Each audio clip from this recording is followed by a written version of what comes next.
అవినీతిపై పోరాటం చేసేందుకు నల్లధనాన్ని వెలికి తీసేందుకు గాను ప్రధానమంత్రి నరేంద్ర మోడీ 7 ఏళ్ల క్రితం అనగా 2016 నవంబర్ 8 అర్ధరాత్రి నుంచి పెద్ద నోట్ల రద్దును ప్రకటించారు. 1500 రూపాయల నోట్లు చెల్లవని తెలిపారు. వీటిని మార్చుకోవడానికి నెల రోజుల సమయం ఇచ్చారు. మోడీ నిర్ణయం వల్ల నల్లధనం వెలుగులోకి రావడం సంగతి అలా ఉంచితే సామాన్యులు, చిరు వ్యాపారులు, మధ్యతరగతి జనాలు తీవ్ర ఇబ్బందులు ఎదుర్కొన్నారు.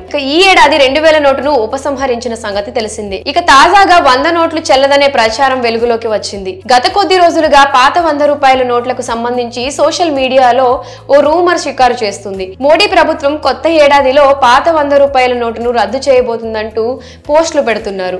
అంతేకాకుండా ఈ పాత 100 రూపాయల నోట్లు మార్చుకునేందుకు ఆర్బీఐ గడువు కూడా విధించినట్లు అందులో పేర్కొన్నారు. అలానే మరికొన్ని ప్రాంతాల్లో పాత 100 నోట్లను ఇస్తే తీసుకోవడం లేదంటూ సోషల్ మీడియాలో ప్రచారం చేస్తున్నారు. 2024 మార్చి 31 వరకు మాత్రమే పాత 100 రూపాయల నోట్లు చలామణి అవుతుందని, ఆ తర్వాత నిషేధం విధిస్తున్నట్లు రాసుకొచ్చారు. ఈ క్రమంలో చాలా మంది దుకాణదారులు పాత 100 రూపాయల నోట్లను తీసుకునేందుకు ముందుకు రావడం లేదు. దీంతో హైదరాబాద్ కు చెందిన ఓ యూజర్ ఈ 100 రూపాయల నోటు చెల్లదు అనే విషయం మీద ట్వీట్ చేశాడు. నగరంలో కొందరు వ్యాపారస్తులు పాత 100 నోట్లు రద్దు కాబోతున్నాయని చెప్పి వాటిని తీసుకోవడం లేదని, దీనికి సంబంధించి ఆర్బీఐ ఏమైనా ఆదేశాలు జారీ చేసిందా అంటూ రిజర్వ్ బ్యాంక్ ను ట్యాగ్ చేసి ట్వీట్ చేశాడు. దీనిపై స్పందిస్తూ ఆర్బీఐ కీలక ప్రకటన చేసింది. పాత 100 రూపాయల నోటు రద్దు గురించి తాము ఎలాంటి ప్రకటన జారీ చేయలేదని బదులిచ్చింది. ఇవన్నీ సోషల్ మీడియాలో వస్తున్న ఫేక్ న్యూస్ అని స్పష్టం చేసింది.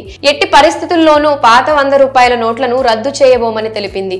దీంతో 100 నోట్లపై వస్తున్న వార్తలు అవాస్తవమని తేలింది. ఈ విషయాన్ని మీ ఫ్రెండ్స్ అండ్ ఫ్యామిలీ మెంబర్స్ కి షేర్ చేసి అలర్ట్ చేయండి.